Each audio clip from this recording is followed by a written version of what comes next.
पर जब इनने काम शुरू कराया तो कोई भी अधिकारी मौके पे रहता ही नहीं है। केवल ये लोग इंस्ट्रक्शन देके चले जाते हैं और फिर कर्मचारी जो अपने हिसाब से काम करते हैं। इनने जब सारी मट्टी को खींच लिया पूरी तरीके से, ये 100 साल पुराने मकान है हमारे। दर्शकों, वार्ड संख्या 58 में जब नगर निगम के द्वारा नाले की सफाई और उसे चौड़ा किया जाता है, इस दौरान नाले के समीप एक घर की जो प्राइवेट दीवार है, प्राइवेट इनकी प्रॉपर्टी, वह कहीं ना कहीं टूट जाती है। दीवार टूटने से इन्हें आर्थिक नुकसान का सामना करना पड़ता है। साथ ही यहाँ पर इनके पास में जो इनके पाले हुए जो महंगे महंगे मुर्गे और मुर्गियां थे, वह भी कहीं ना कहीं दब के खत्म हो जाते हैं।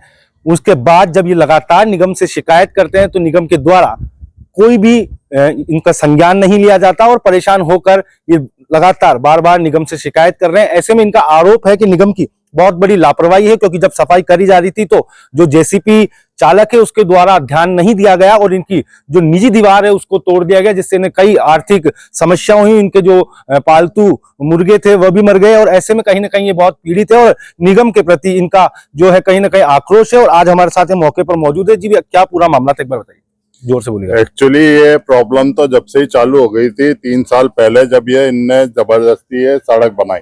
इस नाले का कोई औचित्य नहीं था, सड़क बना के नाले की चौड़ाई कम कर दी गई। 3 साल तक जब बारिशों में यहाँ पे घरों में भराव हुआ पानी का, तब निगम को लगा कि उनके द्वारा जो काम किया गया वो गलत है। उसके बाद इनने नाले को चौड़ा करने का काम शुरू किया। उससे हमें भी तसल्ली मिली कि चलो निगम कुछ कर रहा है। पर जब इनने काम शुरू कराया तो कोई भी अधिकारी मौके पे रहता ही नहीं है। केवल ये लोग इंस्ट्रक्शन देके चले जाते हैं और फिर कर्मचारी जो अपने हिसाब से काम करते हैं। इनने जब सारी मट्टी को खींच लिया पूरी तरीके से, ये 100 साल पुराने मकान है हमारे।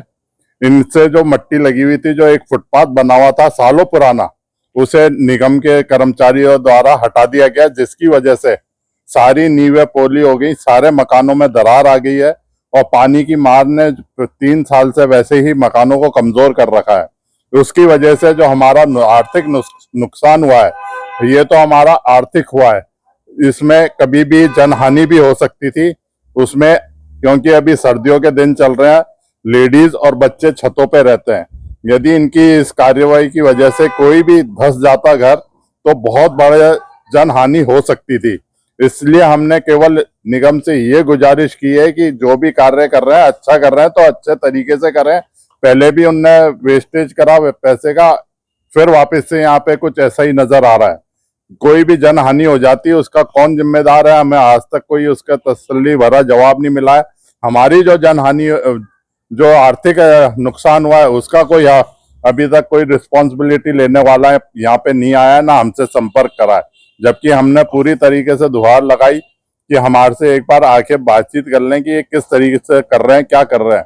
शुरू में ये लोग आए, इनने हमारे सारे कागजात चेक करे, जब कागजों में हम बिल्कुल सही पाए गए तो इनने ये कार्य कर दिया। इसका कौन जिम्मेदार है, हमें उसका जवाब अभी तक नहीं मिला है। नाम बताओ आपका। मून मैसी। देखो, जो मून जी थे, इनका कहना है कि कहीं ना कहीं निगम की यहाँ लापरवाही साफ तौर से देखी जा सकती है। इनका आरोप है कि जो निगम है वह कहीं ना कहीं पैसे की बर्बादी करता हुआ नजर आ रहा है, ऐसा इनका कहना है। इनका कहना है कि जब खुदाई की गई, इसकी सफाई की जा रही थी, तो कहीं ना कहीं पूरी मिट्टी को साफ कर दिया गया, जिसकी वजह से इनके मकानों की जो नींव है वो कहीं ना कहीं पोली हो गई और फिर जो दीवार जो ढहने जैसी भी नौबत आ गई। और जो जेसीबी संचालक की गलती, ये बता रहे हैं, आरोप है इनका कि उसने उसकी गलती से इनकी निजी दीवार तोड़ दी। हालांकि कागजों की यदि बात की जाए तो ये कागजों में भी पूरे परफेक्ट है, इनके कागज एकदम सही है। उसके बावजूद जब इनकी दीवार टूटने के बाद ये लगातार निगम से गुहार लगाते हैं, बात करते हैं, तो कहीं ना कहीं निगम इनसे बात करने को भी तैयार नहीं हो रहा है। ऐसे में कहीं ना कहीं ये आसपास की जो पूरा क्षेत्र है, कहीं ना कहीं सभी इस चीज से पीड़ित है। अब देखते हैं खबर चलने के बाद क्या निगम प्रशासन कोई हरकत करता है या स्थिति ज्यों की त्यों बनी रहेगी। एमटीवी इंडिया के लिए ग्राउंड जीरो से अभिषेक सिंह आमेरा की रिपोर्ट।